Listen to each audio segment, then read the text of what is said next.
जय माता दी दोस्तों, आप सभी का स्वागत है हमारे YouTube चैनल में। दोस्तों, जुलाई का माह शुरू होते ही इस जुलाई के पहले सप्ताह से ही भगवान शिव का प्रिय महीना यानी कि श्रावण मास शुरू हो जाएगा। भगवान शिव को समर्पित सावन का महीना 6 जुलाई से आरंभ हो रहा है और जिसका समापन 3 अगस्त को होगा। इस माह की महत्ता इसलिए ज़्यादा बढ़ जाती है क्योंकि ये जो सावन का महीना है ये सोमवार के दिन से शुरू हो रहा है और सावन के दिन यानी सावन का जो अंतिम दिन होगा वो भी सोमवार का दिन होगा। शुरुआत भी सोमवार से हो रही है और अंत भी सोमवार से होगा। इस बार के सावन के महीने में 5 सोमवार होंगे और ऐसा संयोग बहुत ही कम बनता है।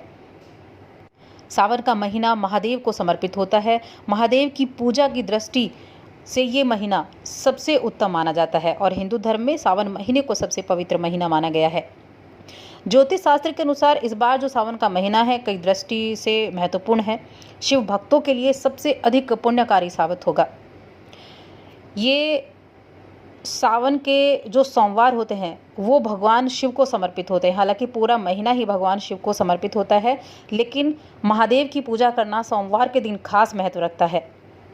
कहा जाता है कि सावन महीने में सोमवार के दिन व्रत रखने से पुण्य की प्राप्ति होती है और सावन के सभी सोमवार के व्रत रखने से भगवान शिव की कृपा प्राप्त होती है। अगर किसी की विवाह संबंधी अड़चनें आती हैं तो वो भी दूर हो जाती हैं। ये जो सावन का महीना होगा ये 29 दिनों का होगा और इस सावन में जो शुभ योग आ रहे हैं वो है 11 सर्वार्थ सिद्धि योग, 3 अमृत सिद्धि योग, 12 रवि योग और भी कई ऐसे शुभ योग हैं जो कि आपके लिए महत्वपूर्ण रहेंगे। पूजा पाठ में शिव जी का अभिषेक करने से आयु मिलेगी, धन मिलेगा, स्वास्थ्य में वृद्धि होगी और सुख समृद्धि बढ़ेगी। दोस्तों, सावन माह का कुछ नियम भी होते हैं और वो क्या नियम होते हैं ये हम इस वीडियो में बनाएंगे कि सावन मास में आपको कुछ ऐसे कार्य होते हैं जो नहीं करने चाहिए, जिनसे भगवान शिव प्रसन्न नहीं होते हैं। तो उन चीज़ों के बारे में हम आपको बताएंगे, लेकिन आगे बढ़ने से पहले आपसे निवेदन है चैनल को ज़रूर सब्सक्राइब कर लें। पास में जो घंटी का बटन है उसको दबा दें ताकि हमारी आने वाली सभी वीडियोज की नोटिफिकेशन आप तक पहुंच सके। तो चलिए जानते हैं कि इस सावन के महीने में अगर आप पूजा करते हैं तो आपको किन किन नियमों का पालन करना चाहिए। दोस्तों, इस श्रावण मास में जब भी आप शिवलिंग पर अभिषेक करने के लिए जाएं तो पूरे माह आप शिवलिंग पर हल्दी ना चढ़ाएं, क्योंकि हल्दी जो शिवलिंग होता है उस पर चढ़ाना वर्जित मानी जाती है। हल्दी माँ पार्वती को चढ़ाई जाती है, इसलिए इस चीज़ का ज़रूर ध्यान रखें कि हल्दी से ना टीका लगाना है शिवलिंग को और ना ही हल्दी को अर्पित करना है। इसकी जगह आप चंदन का यूज कर सकते हैं, आप पीला चंदन यूज कर सकते हैं। दूसरी चीज़ है दूध का सेवन नहीं करना। सावन का जो महीना होता है उसमें हरियाली ज़्यादा होती है और ऐसे समय में दूध का सेवन करना अच्छा नहीं माना जाता है, क्योंकि सावन का जो माह होता है वो मौसम परिवर्तन का माह होता है। छोटे मोटे कीड़े मकोड़े भी होते हैं, इसीलिए ये जो दूध होता है ये हानिकारक माना जाता है। और धार्मिक मान्यता ये भी है कि भगवान शिव को दूध इस 1 महीने के अंतराल में अर्पित किया जाता है, इसीलिए भी दूध का सेवन करना वर्जित होता है। इसके अलावा शास्त्रों में सावन के महीने में बैंगन खाना भी वर्जित माना जाता है, क्योंकि उसे शास्त्रों में अशुद्ध बताया गया है। इसीलिए बैंगन को द्वादशी के दिन, चतुर्दशी के दिन और कार्तिक मास में भी खाने की मनाही की जाती है। हिंदुओं के अलावा जैन धर्म के लोगों में भी बैंगन के ना खाने की पाबंदी होती है, इसीलिए आपको भी श्रावण मास में इस चीज़ का ज़रूर ध्यान रखना चाहिए। इस पूरे सावन के महीने में जो शिव भक्त होते हैं, शिव की पूजा अर्चना करते हैं या फिर जो कांवड़ लाते हैं, उन लोगों को इस पूरे माह अपने मन में बुरे विचार नहीं लाने चाहिए और ना ही किसी भी व्यक्ति की बुराई करनी चाहिए। इस समय आप जितना धर्म संबंधी किताबों का अध्ययन करते हैं, धर्म कर्म में रुचि लेते हैं, उतना ही अच्छा आपके लिए माना जाता है। वैसे तो किसी का भी अपमान करना अच्छा नहीं होता है, लेकिन अगर हम सावन माह की बात करें तो खासकर सावन के महीने में इस बात का ध्यान आपको ज़रूर रखना है। माता पिता या बुजुर्ग व्यक्ति या कोई भी व्यक्ति हो, बहन हो, भाई हो, कोई स्त्री हो, कोई गरीब हो या कोई ज्ञानी हो, किसी भी व्यक्ति का अपमान इस 1 माह के दौरान आपको नहीं करना है। सभी लोगों के साथ आपको संयम से और उचित व्यवहार से आपको पेश आना है। देखिए, शास्त्रों में बताया गया है कि सावन में भक्त और ईश्वर के बीच की दूरी कम हो जाती है, इसीलिए इस महीने को इतना अच्छा माना जाता है। और इसके लिए आपको सुबह देर तक सोकर इसे व्यर्थ नहीं करना है, इसीलिए सुबह जल्दी उठें। इस श्रावण मास में हो सके तो ब्रह्म मुहूर्त में उठें और उसके बाद शिव जी की पूजा आराधना करना आप शुरू कर दें। पूरे विधि विधान के साथ इस सावन के महीने में शिव की पूजा अर्चना आप करें। इसके अलावा कुछ और ऐसी चीज़ें हैं, जैसा कि हिंदू धर्म में देखिए सावन बहुत विशेष है और इसीलिए इस महीने में मांस मदिरा का सेवन नहीं करना चाहिए।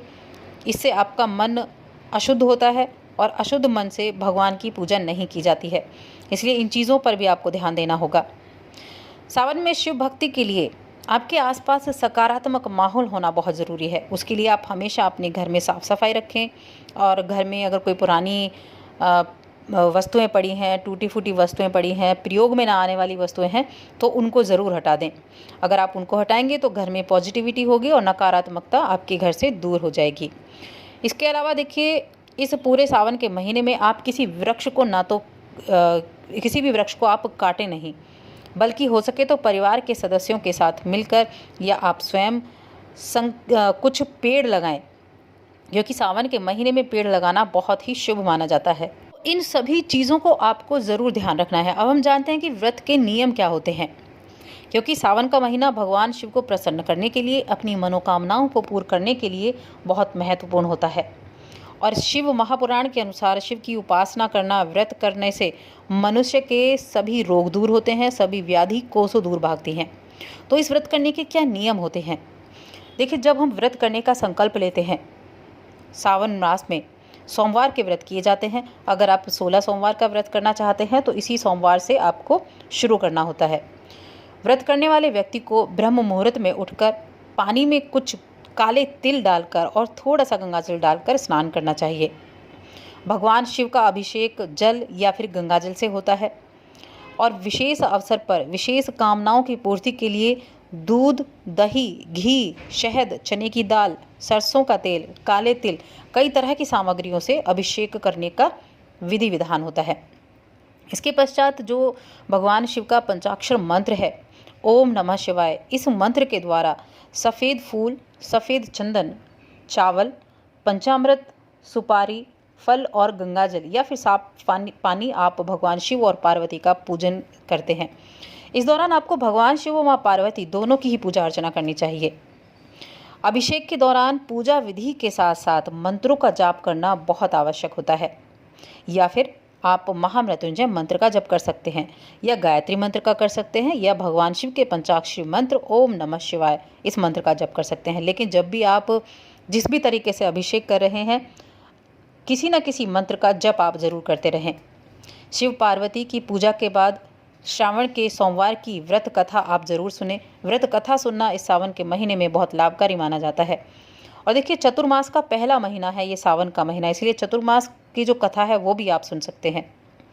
इसके बाद आरती करें, आरती करने के बाद भोग लगाएं और घर परिवार में उस भोग को बांटें, उसके बाद ही स्वयं ग्रहण करें। इस व्रत में केवल एक समय नमक रहित भोजन ग्रहण किया जाता है। तो श्रद्धापूर्वक आपको व्रत करना है और अगर पूरे दिन व्रत रखना आपके लिए संभव नहीं है तो सूर्यास्त तक भी व्रत कर सकते हैं, उसके बाद आप व्रत खोल सकते हैं। ज्योतिष शास्त्र में दूध को चंद्रमा से संबंधित माना गया है, क्योंकि दोनों की जो प्रकृति होती है वो शीतलता प्रदान करने वाली होती है। चंद्र ग्रह से संबंधित समस्त दोषों का निवारण करने के लिए आपको सोमवार के दिन महादेव पर दूध अर्पित करना है। अगर आपके लिए चंद्रमा अच्छे नहीं है या आप चंद्रमा को मजबूत करना चाहते हैं तो प्रत्येक सोमवार को महादेव पर दूध अर्पित ज़रूर करें। इससे आपके चंद्रमा स्ट्रांग होंगे और आप मानसिक रूप से खुद को काफ़ी स्वस्थ महसूस करेंगे। अगर सभी मनोकामनाओं को पूर्ण करना चाहते हैं तो शिवलिंग पर प्रतिदिन गाय का कच्चा दूध अर्पित करें।